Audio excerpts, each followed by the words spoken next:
You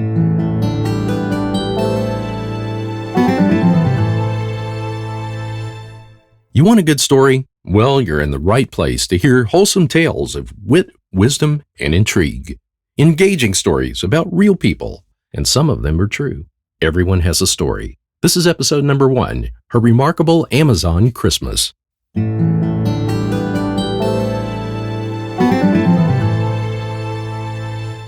The earthy smell of moist dirt rose from the ground beneath her. She looked up and could see pieces of sky through the thick Peruvian forest canopy. It was Christmas Day, but her German family's traditional Yuletide celebration was the furthest thing from Julian's mind today. I must have fallen, she thought. Hours passed. It was difficult to process all that happened. She could barely move. Her head hurt. She couldn't see out of one eye. Her chest and shoulders felt like she was being crushed. The gash on her right arm burned. And her legs, they ached. Julian had just graduated high school. For as long as she could remember, she'd wanted to become a zoologist like her parents, Hans and Maria. Her mother specialized in the tropical birds that inhabited this part of the world. Julian had learned a lot about life in the Amazon rainforest during the year and a half she lived at her parents' research station, so she wasn't so worried about the wild beasts roaming in the dark jungle, but there was plenty more to concern her. Having lost her eyeglasses and one of her white sandals when she fell, she was concerned about stepping on dangerous snakes camouflaged like leaves. Julian was drenched. Her ripped clothing did little to protect her fair skin from the frequent rains and equatorial sun. As darkness descended each night, so did the cold. She huddled on the forest floor in only a short-sleeved mini-dress. She was constantly tormented by biting insects and a painful gash on her arm that had become infected. Julian forced her broken body to walk, despite deep lacerations in her legs, a partially fractured shin, and a damaged ligament in one knee. She struggled through the jungle, desperate to find her mother, or any sign of human life. Finally, she found a stream.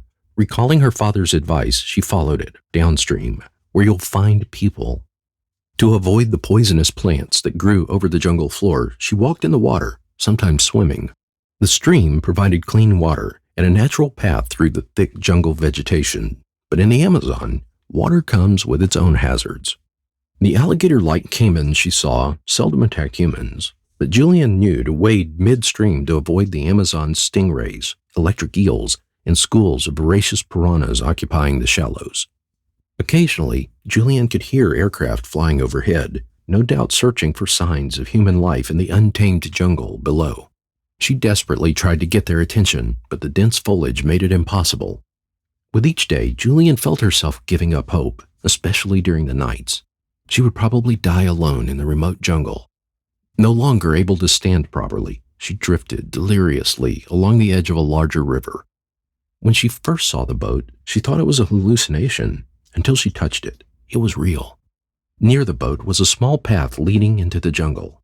Crawling along the path, she came to a hut, where she found a container of petroleum. The gash in Julian's arm had become infested with maggots, too deep for her to dig out. But she'd seen this happen to their dog, and she remembered watching her father treating it with kerosene.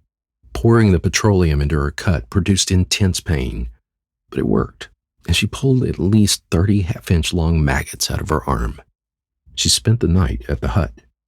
She heard frogs all around and hoped to catch some the next day to ease her intense hunger. But to her dismay, morning light revealed the forewarning colors of poison dart frogs, inedible.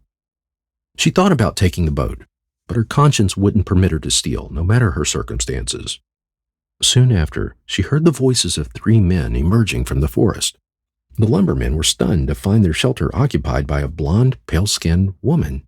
Superstitious, they feared she could be Yemanja, a water spirit of legend.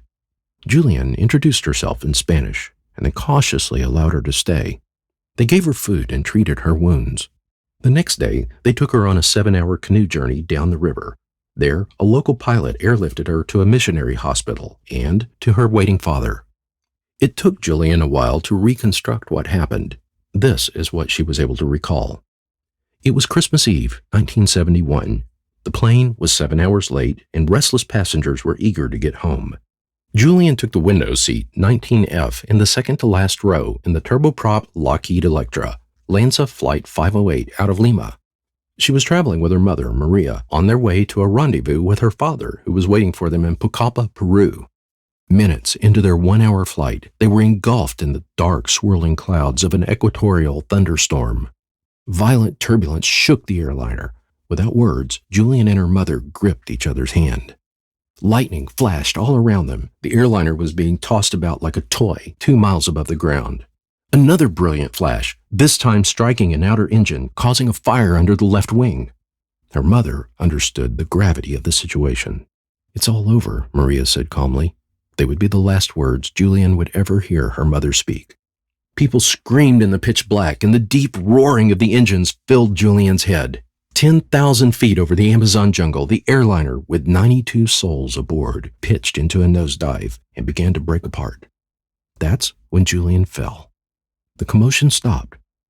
The only sound she could hear was the whispering of the wind.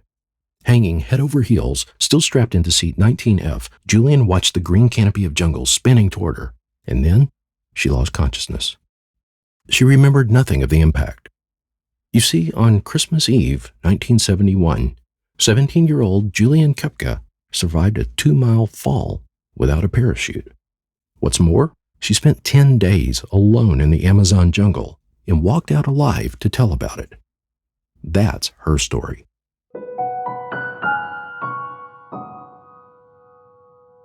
Hey, thanks for spending a few good minutes with me. I'm Rodney Powell, and you're listening to the Everyone Has a Story podcast, a production of realmedia.us. If you like what you're hearing, how about sharing it with a few good friends? Better yet, share it with your kids. It'll give you something to talk about. And be sure to give a thumbs up on iTunes, YouTube, or wherever you're listening. Add it to your favorites so you can catch this production every week in all its freshness. Lord willing, we'll get together for another good tale. No worries, we won't be running out of stories to share because everyone has a story.